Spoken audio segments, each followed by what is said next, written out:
세 번째나 이렇게 발표하려고 했는데 아무래도 또 생각을 해보니까 이 순서가 조금 교리적이고 이 부분 좀 먼저 보고 그리고 좀 역사적 또 물론 교리도 들어가지만 우리 황대호 또 박사님 그래서 순서가 또 갈라디아서 에베소서 그것도 또 순서가 괜찮은 것 같고요. 그래서 제가 먼저 발표하고 또 황대호 교수님 발표하시고 그리고 세 번째 이제 김대혁 교수님께서 전체적으로 또 설교학이나 어떤 적용 이런 부분을 그렇게 나누도록 하면 좋을 것 같아서 제가 먼저 발표하게 되었습니다. 각설하고 여러분들께서 가지고 계신 자료집 보시면 15페이지에 조금 글이 깁니다. 그런데 빨리빨리 읽고 또 여러분들께서 후에 글을 읽으시고 이렇게 하면 될 것 같습니다. 15페이지 보시면 이제 종교개혁은 본질상 예배의 개혁이고요. 그래서 보는 예배에서 듣는 예배로 그래서 만인 제사장주의의 핵심이 바로 설교 말씀을 듣고 또 들은 것을 고백하면서 신앙생활하는 그래서 들을 말씀 그래서 성경 번역이 있고 또 강단의 설교가 귀하게 여겨지고 또 강의 설교라는 개념이 생깁니다. 그래서 16페이지에 보시면 첫째 줄에 교리적 서술 및 주의 그리고 설교를 조화롭게 수행한 많은 종교개혁자들이 이런 것을 추구했지만 그 백미가 바로 칼빈 아닌가. 교리와 어떤 주회와 설교 이것이 아주 잘 조화를 이루고 있지 않나. 그래서 성경 전체를 전하고 전체를 듣는 어떤 강의 설교의 전형이 언약신학 가운데서 이렇게 제시되는 것을 볼 수가 있습니다. 본고에서 저는 갈라디아 설교에 계신데 그리스도를 언약신학적 관점에서 고찰해서 그 설교가 교리 및 주석과 어떤 긴밀한 관련성을 갖는지 그동안 제가 교리적 연구는 계속해왔고 또 주석 이런 것도 많이 보았습니다. 그러나 설교는 조금 적용 단계라거나 물론 제 박사 논문 이런 거 쓸 때는 중요하게 제가 결론은 그냥 설교로서 썼거든요. 설교에 적용이 있고 또 설교의 확장성 이런 것 때문에 그렇게 했는데요. 이번에는 좀 더 설교 중심으로 그래서 설교를 중심으로 텍스트를 삼아서 갈라디아서를 전체적으로 읽어나가면서 그것이 어떻게 주의와 관련성을 갖는가 그리고 교리적으로는 어떻게 전개되고 있는가. 일단 말씀을 드리자면 칼빈의 글쓰기는 기독교 강요, 주석, 설교 크게 이렇게 분리되는 어떤 사문론적 그런 개념이 아닙니다. 함께 있습니다. 함께. 그래서 사실상 미묘한 차이는 있지만 큰 논지는 같이 가는 거거든요. 어떻게 보면 그게 종교개혁 때의 설교입니다. 요새는 우리가 보면 조지신학 또 주회, 설교 이러면 뭔가 세 가지가 다른 것이라고 잘 생각하잖아요. 그래서 설교는 잘하는데 교리는 모른다거나 또 주회에는 관심이 없는데 뭐 설교는 잘한다거나 예컨대 이런 발상이 가능한 시대거든요. 지금 또 그런 생각을 하고 있고 그러나 종교개혁 때는 그런 생각 자체가 안 되는 것입니다. 교리를 바로 알고 주회를 해야 설교를 할 수 있는 그런 것입니다. 그래서 전체적으로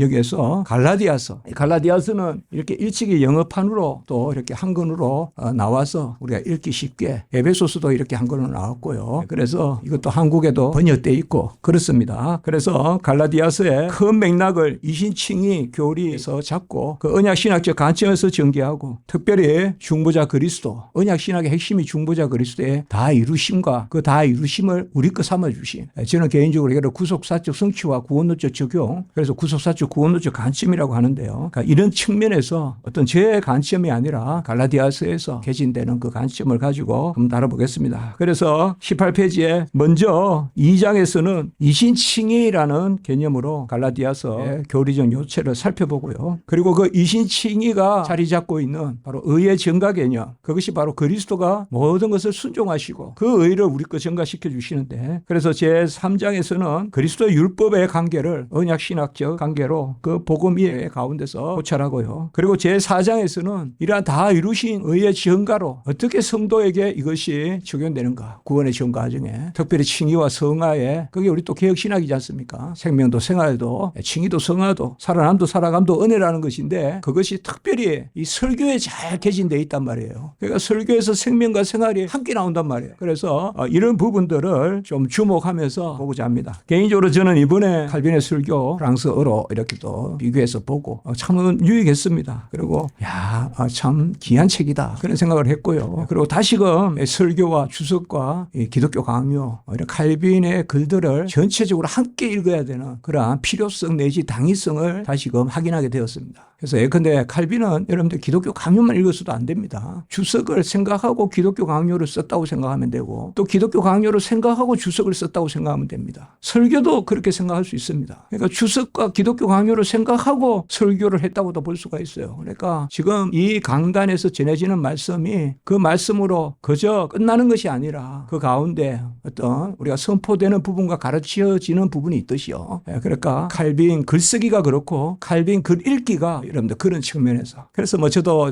학생들 많이 지도하지만 칼빈에 대한 논문 쓰기가 가장 수월할 수도 있다. 왜냐하면 많이 읽고 잘 정리하고 하다 보면 어느 순간 심오한데 가 있거든요. 어느 순간 17세기가 다 이해가 되고 어느 순간 바빙크가 이해가 되고 이렇게 연계성이 있거든요. 그래서 그런 측면의 동기가 이번에 저에게도 아주 고무적이었습니다. 자, 18페이지 먼저 2장 이신칭이 교리와 갈라디아 설교의 면면이 흐르는 근본 맥락이고요. 본 서신의 주요 동기와 목적이 이 교리를 선포하고 변증하는 데 있습니다. 네 줄 밑에 초등교사의 속박에서 훈련의 첫 단계에 여전히 머물고자 하는 그래서 칼빈은 설교에서 갈라디아서에서 이런 경향을 보이는 자들을 할례와 복음을 썩는 자들이다. 이렇게 칭합니다. 그들에 대해서 특별히 할례와 복음을 썩는 자들이 칼빈 동시대로 말하면 누구냐? 바로 로마 캐톨릭 교황주의자들이라는 거죠. 그들이 이런 혼합적 자리, 중도적 자리에 서서 그렇게 하고 있다. 그래서 갈라디아서가 가장 변정적인 루터도 사실 로마서 주석이 중요하지만 그 핵심적인 교리가 갈라디아서 전개되거든요.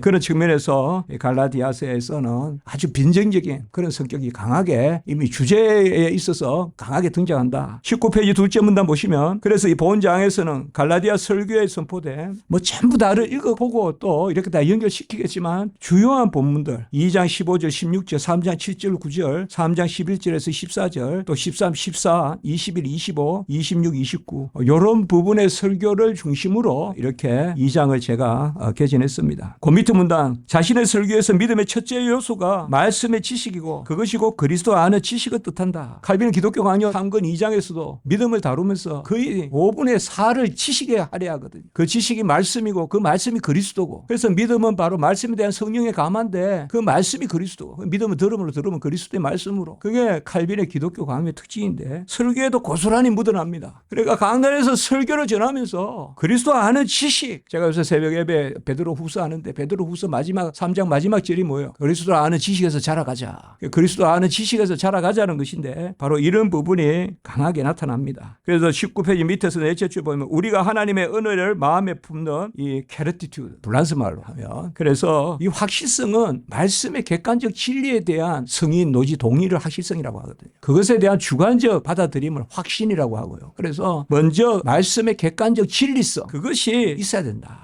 여기에서 여러분들 설교는 제가 경어체로 썼습니다. 여기 인용할 때요. 설교는 경어가 합당할 것 같고 물론 뭐 그쪽 나라에 경어체가 없지만 그렇게 하고 주석이나 또 기독교 강요 이런 것은 평어체로 그렇게 했습니다. 앞으로 여기에 인용할 때 경어체로 나오는 것은 설교다라고 생각하시면 되겠습니다. 20페이지 보시면요. 셋째 줄 우리의 믿음은 그리스도께 단단히 묶여 있어야 하고 그의 죽음과 고난으로 신과 평정을 누리고 화목하게 돼야 된다. 어렵게 되면 은총을 누림이고 어렵게 하시면 은총을 베푸십니다. 그러니까 누림과 베푸심 이런 관계로 설교 말씀을 하고 있습니다. 이러한 관계가 어찌 형성되느냐? 바로 예수 그리스도의 의에 참여하는 자. 그래서 그가 나의 빚을 갚고 그가 바로 우리의 보증인이시다. 그리고 우리의 빚을 물으셨다. 그래서 사이즈 팻 바로 물으셨다라는 개념이었습니다. 그래서 세 줄 밑에 믿음은 우리의 구원을 획득하게 할 뿐만 아니라 모든 완전함, 의의 완전함을 우리에게 후해 주시는. 우리가 완전하진 않지만 의는 완전한 것이죠. 그리스도가 다 이루신 완전한 의를 우리에게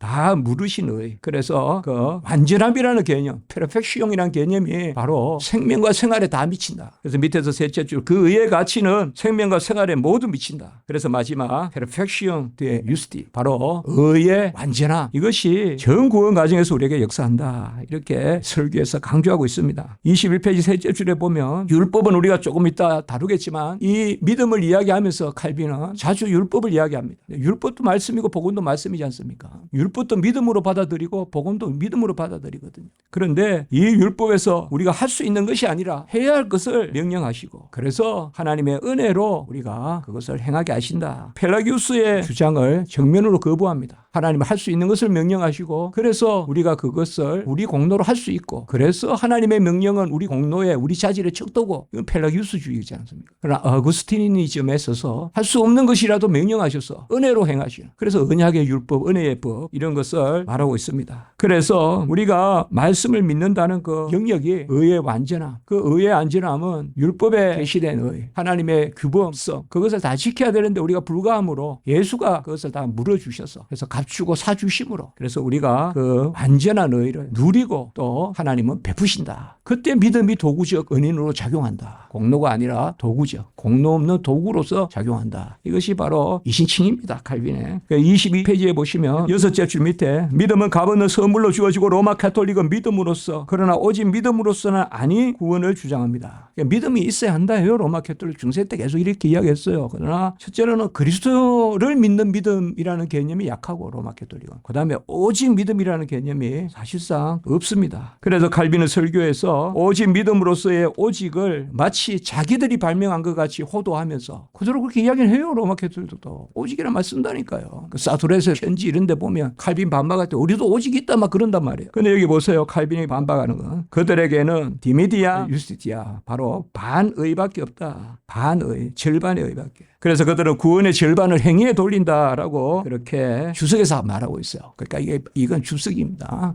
주석에서 바로 절반의 의, 구원의 절반을 돌리는. 그러니까 이것이 또한 설교하고도 상통한 것을 볼 수가 있습니다. 율법의 의로는 우리에게는 값이 없고 그래서 그리스도를 믿어 그것을 우리 것 삼는 믿음의 의만이 우리의 것입니다. 믿음의 의는 그 대상이 그리스도의 의밖에 없습니다. 교회의 의도 없고 개인의 의도 없고 오직 그리스도의 의. 그래서 밑에서 셋째 줄에 칼빈이 말하는 참된 겸손, 도아트 밀리때 참된 겸손.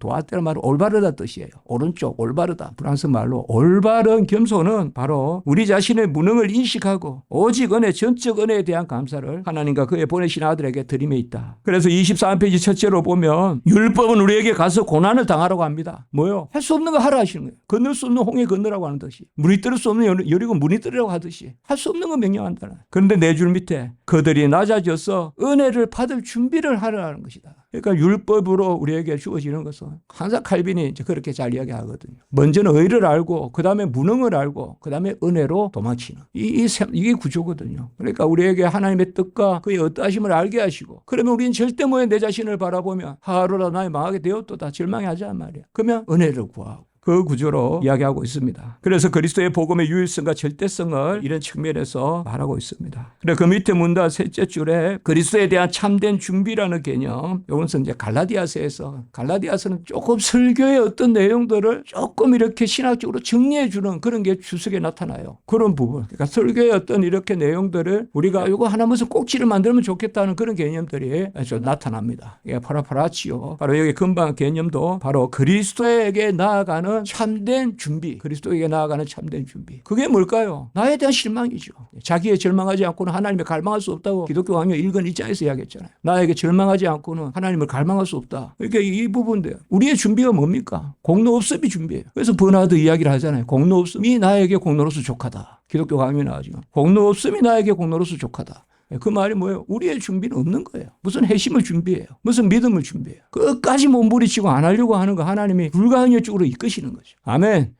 불가항력으로 이끄시는 거거든요. 그래서 24페이지에 6째 줄 밑에 그 복음은 율법의 의를 다 이루신 그리스도를 믿어 그 의의 동참자가 되는 믿어서 의롭다함을 얻는 언약의 복된 말씀이다. 복음은 중단 없이 계속됩니다. 율법이 값없는 약속이 주어진 이후 들어왔음에도 불구하고 그렇습니다. 소위 칼빈과 율법의 제3율법 계속적으로 율법 복음이 들어옴으로 율법이 재기능을 하는 거죠. 그래서 제3율법이 가장 귀하다. 자, 그래서 밑에서 6째 줄 구속사적 성취와 구원론적 적용이라는 그러한 관점 설교에는 특별히 이 두 가점이 동시에 나옵니다. 그렇지 않겠습니까? 우리가 강단에서 선포할 때 주님이 다 이루셨습니다. 오늘 설교하고 그 다음 주에 우리가 그 의로 삽니다. 다음 주에 설교하고 그게 아니잖아요. 다 이루심과 그 의가 나를 위한 의임. 그러니까 구속사적 성취와 구원론적 적용을 그래서 설교에 가장 저는 하이라이트가 가장 주목되는 것이 바로 그런 부분이죠. 성취와 적용이 함께 들어있는 거죠. 설교에는. 또 그렇게 하지 않아야 되겠어요. 우리가 설교할 때 다 이루심을 선포하고 그것이 나를 위한 것임을 선포하고 그게 설교지 않겠습니까? 있습니다. 그런 부분이 설교에서 특별히 우리에게 강하게 옵니다. 그래서 예수를 다 이뤘다. 그리고 그것이 나의 것이다. 성취와 그것이 나에게 적용, 그 증가, 그것이 바로 믿음의 도구로. 믿음은 값없는 믿음. 그것이 칼빈의 설교에 강하게 나타난다. 그래서 25페이지에 셋째 문단 둘째 줄, 믿음은 그 문을 여는 열쇠고요. 또 세 줄 밑에 가장 편리한 처방이고, 믿음이 이 가장 편리한 처방, 문을 여는 열쇠는 무슨 문을 여나 말이에요. 우리가 열쇠가 있다면 맞는 자물통이 있을 게 아니에요. 그게 바로 그리스도의 의란 말이에요. 그러니까 믿음의 열쇠로 그리스도의 의를 여는 것이죠. 그러니까 믿음으로 그 의가 내 것으로, 그래서 증가되는 그것을 이야기합니다. 자, 26페이지에 바로 3 보겠습니다. 시간상. 그리스도의 율법, 언약신학적 복음이인데요. 거기 둘째 줄 보면 율법은 경건하고 올바른 삶의 규범으로 명령과 함께 약속의 요소가 있다. 이것은 칼빈 율법 간의 가장 중요한 개념입니다. 결국 경건하고 올바른 삶의 규범. 그러니까 율법은 하나님의 어떠하심과 우리를 향하신 뜻의 계시. 그 율법의 실체가 그리스도시고, 그리고 둘째 보면 주님께서 그 율법을 다 이루시는 의의 성취. 자, 그래서 27페이지에 둘째 문단 둘째 줄, 교회에 가만히 들어와 속이는 자들이 있는데요. 세 줄 밑에 그들은 절반의 복음을 주장하는 중립주의자들이다. 이런 말을 씁니다. 아까도 나왔지만은 절반의 복음, 중립주의자들. 아까 수석에 라틴어로도 있었고, 여기는 이제 프랑스어로 절반의 복음. 데미 에반겔, 데미 절반. 그리고 중립주의, 모에너스, 중립주의,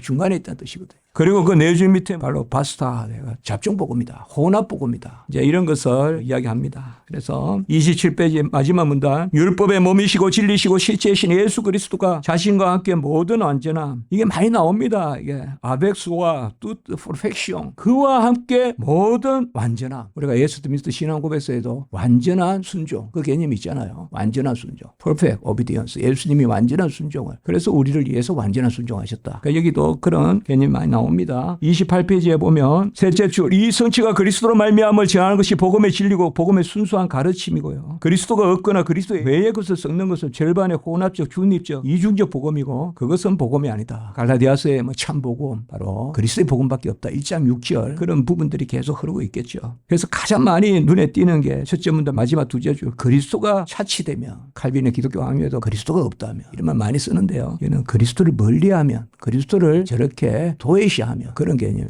자, 세 줄 밑에 칼빈을 이를 복음의 단순성이다. 복음의 단순성은 바로 밑에서 셋째 줄, 우리 주 예수 그리스도의 단순성이다. 그러니까 이 말은 다른 것이 섞이지 않는다는 것입니다. 그리고 단순성은 성령의 역사로 믿기만 하면 역사한다는 의미입니다. 바로 인간이 개입하거나 로마 캐톨릭 같이, 그래서 사제 중보가 있어야지 그리스도의 공로가 역사한다거나, 사요성, 인요성이라고 하는데요. 뭔가 그 행위에 끼어들어야 그리스도의 의가 비로소 공로로 작용하는 게 아닙니다. 그것도 이게 단순성입니다. 그가 생명의 떡이고 생명의 양식이고 생명의 음료고, 그의 의는 직접적으로 나의 것으로 오는 것이지, 뭐 중간에 무슨 중보를 거쳐서, 매개를 거쳐서, 무슨 축복기도 뭐 축성을 통해서 오는 게 아닙니다. 그걸 우리가 단순성이다. 심플리시티, 심플리키테, 바로 단순성이다. 그렇게 이야기했습니다. 자, 그리고 29페이지에 보시면 둘째 문단에 복음은 그 본질의 완전한 성취이신 그리스도에서 약속된 율법에 더하여진 것이고, 이전 점에서 복음은 새로운 법이다. New Law다. 로아 누벨, 새로운 법이다. 이렇게 설교에서 말하고 있는 것입니다. 그러니까 복음은 새로운 법이다. 이 말은 율법 폐지가 아니라 다 이루신 예수 그리스도의 의의 증가로 이제 율법을 누리는 것이죠. 사실은 즐거워하는 것이죠. 군성이보다 단 것으로 본질적으로 누리는 것이죠. 그게 우리의 개혁신학, 그게 언약신학이죠. 그래서 그 여섯째 줄 밑에 율법은 본질상 우리가 하나님을 섬기는 방법을, 하나님을 섬기는 쉐멘, 바로 방법을 우리에게 알려준다. 하나님을 섬기는 방법을. 그리고 세 줄 밑에 순종의 열매와 우틸리테, 칼빈이 라틴어도 우틸리타스 자주 쓰는데요. 바로 성도가 마땅히 사용만 하는 게 아니라 누리는 거, 복되게 누리는 거. 그게 하나님의 법의 개념이다. 그저 막 그것으로부터 겨우 벗어나서 이제 뭐 안 죽었다가 아니라 풍성하게 누리는 거. 그것을 풍성하게. 어떻게 해서? 그리스도의 의에 의지해서. 그리스도의 의에 의지해서. 그래서 칼빈은 30페이지에 보시면 바로 율법의 중보자 그리스도 개념이 30페이지에 둘째 문단에 나옵니다. 이건 제가 박사한 논문 제목입니다만 사실 이 말은 제가 알기로 설교밖에 안 나옵니다. 이게 설교밖에 안 나와요. 설교에 갈라디아 3장 19절 20절 설교에 우리 주 그리스도는 율법의 중보자였다. 이렇게 메데트 들라로아 이렇게 나옵니다. 나옵니다. 예, 설교에. 제가 율법의 중보자라는 개념은 가지고 있었는데 어떻게 찾을 수가 없었어요. 물론 어딘가 있긴 하겠지만. 근데 갈라디아 설교에서 이 말씀을 찾고 제가 얼마나 기뻤는지 모릅니다. 그때. 그래서 그 밑에 30페이지 밑에 인용한데 주 예수 그리스도는 율법을 발행하기 전에 중보자시고 여전히 우리의 대언자시고 우리에게 두 가지를 합당하게 하시는데 겸손을 배우게 하시고 구원을 확신하게 하시고 그리고 이 부분에 대한 칼빈의 갈라디아 주석은 이제 아까도 말씀드렸지만 좀 더 이 설교에 주석에는 율법의 중보자는 개념은 안 써요. 안 쓰지만은 31페이지 보시면 딱 세 가지로 화해의 중보자, 중재의 중보자, 가르침의 중보자다라고 해서 그 밑에 둘째 문단 화해의 중보자로 말미암아 혹은 화목의 중보자라고 해도 되겠습니다. 화목의 중보자, 화해의 중보자로 말미암아 하나님은 우리를 받아주시고 중재의 중보자로 말미암아 호소할 길을 여시고 가르침의 중보로 말미암아 자신 우리에게 계시하신다. 저는 그래서 그리스도의 삼중직을 기독론에서 다루지만은 그 이전에 삼중직 중보라는 개념을 또 이야기합니다, 제가. 삼중직은 좀 더 어떤 현상적 개념이 강하지 않나 해서 삼중적 중보는 좀 더 실체적 개념이 강하다. 그래서 제가 기독론의 책에서는 삼중적 중보 개념과 삼중직의 개념을 조금 율법을 다룰 때도 율법의 용법이 있고 그 전에 율법의 본질을 다뤄야 되거든요. 그러고 마찬가지로요. 그래서 이 부분은 이 정도로 하고 32페이지에 다섯째 줄 밑에 복음의 진리, 복음의 가르침은 신구약 전체고요. 언약을 뜻하고 한 줄 밑에 칼빈은 이를 단순성이라고 하고 그래서 조금 제가 한 줄 밑에 이야기한다면요. 이 부분은 한번 읽어보겠습니다. 개혁파 언약 신약이 있는데 주석이 이 세설, 율법, 복음, 언약 이 세설 각각 해석하는데 줄여간다면 설교는 이 세 모두를 함께 모아서 청중에게 전하는데 줄여간다. 주석에는 이 세 각각이 그리스도와 관련하여 논해진다면 설교에서는 이 셋이 동시에 선포된다. 한편의 설교는 단편적 지식이 아니라 종합적 양식을 담고 있어야 하기 때문에 설교가 종합적으로 지향하는 그리스도가 그리스도인에게 갖는 은혜, 그 영향과 가치 혹은 의미가 무엇인가? 이 역시 설교에서는 종합적으로 추구된다. 그러니까 어떤 부분은 아주 길어요. 여기도 보면 25페이지 이렇게 전개가 되는 거예요. 주석에는 한 문단쯤 되는 것이. 그런 것들이 보면 새로운 것을 이야기하는 것이 아니라 설교지 않습니까? 지금. 칼빈은 워낙 해박하고 또 워낙 글도 말수가 있으니까요. 전부 종합해서 본문을 가지고 쓰는 거죠. 그러니까 그런 것을 우리가 볼 수가 있습니다. 이제 네 번째, 다 이루신 그리스도의 의의 증가. 이게 이제 본론 세 번째겠습니다. 33페이지 넷째 줄 밑에 언약 신학의 지평은 그리스도인의 삶의 지평이다. 그래서 네 줄 밑에 보면 사랑으로서 역사하는 믿음, 사랑으로서 역사하는 믿음. 사실 그 밑에 있지만은 교황주의자들, 로마 캐톨릭이 항상 이거 가지고 이제 개신교들을 공격하는 거예요. 그러니까 개신교에는 믿음만 있지 사랑이 없다는 거죠. 그래서 아까 말씀드린 사도레 거기도 보면 그거 가지고요. 근데 칼빈이 갈라디아 5장 6절을 중심으로 이야기하는 거죠. 사랑으로서 역사하는 믿음이다. 밑에서 셋째 줄 그리스도의 의, 공로, 값이 구원의 유일한 진리고요. 그것이 성도의 전 구원 과정에서 유일하게 작용한다. 오직 믿음으로써 우리 자신뿐만 아니라 우리의 행위도 어렵다 함을 얻는다. 이것은 우리가 개혁신학의 이중 은혜, 더블 그레이스 교리지 않습니까? 칭의도 성화도 은혜다. 어찌하여 칭의와 성화가 은혜냐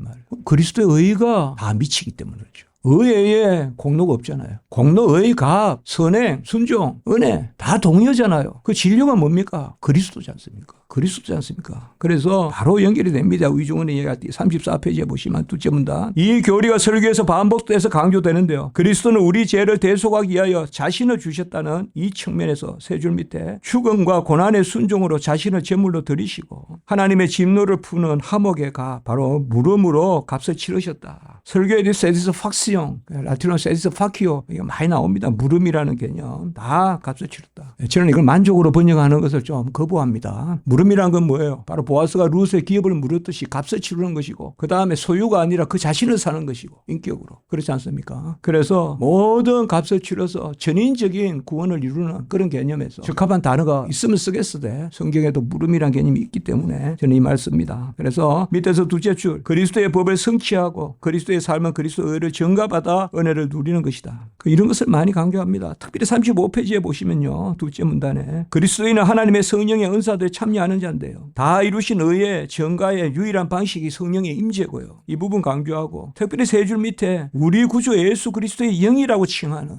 이 그리스도의 영의 개념, 로마서 8장 9절에 나오지만 빌립보서 1장 19절에도 나오고요. 그리스도의 영이라는 개념. 웨스트민 신학 고백에서도 많이 나오지 않습니까? 보혜사 그리스도의 영은 진리의 영이고 은혜를 누리게 하시는 영이고 우리가 성령의 역사로 배우게 되는 학교는 그러므로 우리 구주 예수 그리스도의 학교고 그 세 줄 밑에 믿음은 성령의 특별한 선물이고 영으로 난 것으로 영을 아는. 그래서 36페이지에 두치의 문단에 갈라디아 주석에서는 설교에서는 달리 보혜사 성령의 주 예수 그리스도의 영임에 대한 직접적인 언급은 없습니다. 주석에는 상대적으로 이 부분이 덜 나와요. 근데 설교에는 이 부분이 아주 풍성하게 나와요. 제가 웨스트민스터 최소한 7, 8차례 그리스도의 영이라는 개념이 등장하는데요. 여기 설교에 보면 아주 많이 나와요. 성령의 역사로 그리스도의 다 의리순 의가 우리에게 증가되는 이것이 설교 때 강조돼야 되지 않겠어요? 설교 때 뭘 이야기합니까? 이야기하지. 주 다 이루셨네. 나를 위해 이루셨네. 주 죽으셨네. 나를 위해 죽으셨네. 그래서 우리가 그와 함께 죽네. 그래서 우리가 그와 함께 사네. 그와 함께 죽고 그와 함께 사는 도. 십자가의 도 부활의 도. 그게 아니겠습니까? 그 역사가 어떻게 일어나느냐. 기다려라. 오순절 성령이 임해야 일어난다 이 말이죠. 그러니까 보혜사 성령의 임재. 그게 바로 그리스도 의의 증가 방식이고. 그래서 그리스도 의를 우리 거 삼아주시는. 그래서 신약시대 영을 그리스도의 영이라 한다 이 말. 예수 그리스도의 영이라 한다. 그 영 가운데서 우리가 누리는 거. 그저 수동적으로 뭐뭐를 벗어나는 자유가 아니라 지향하는 자유. 이것이 바로 그 밑에 둘째 줄 그리스도인의 자유라 이 말.